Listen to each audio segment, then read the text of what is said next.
Сәлеметсіздер ме? Бүгін біз сіздермен песочное печенье пісіретін боламыз.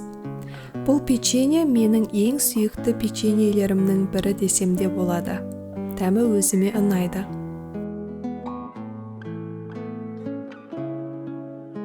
Бөлме температурасындағы сары майға қантты салып, миксермен қант ерігенге дейін араластырамыз. Егер сізде қоңыр қант жоқ болса, ештеңе етпейді. Оның орнына кәдімгі ақ қантты қолдансаңыз да печенье дәмін өзгертпейді. Разрыхлитель мен ұнды салып араластырамыз.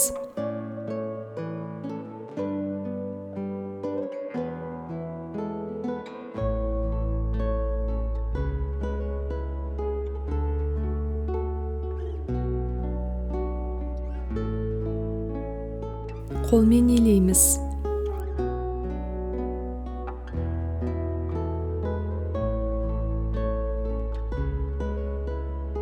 Астына аздап ұн сеуіп, қалыңдығын 5 мм-дей етіп жаямыз.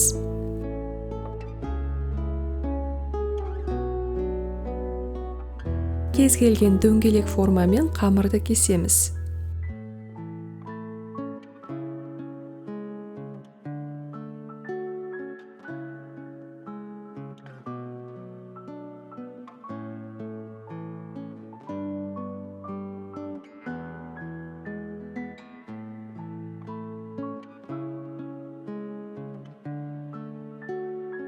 Печеньелерді противенге тізіп, бетіне аздап қант себеміз.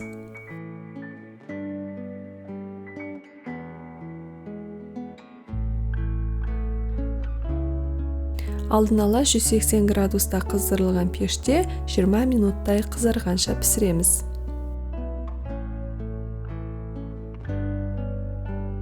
Печеньелер дайын.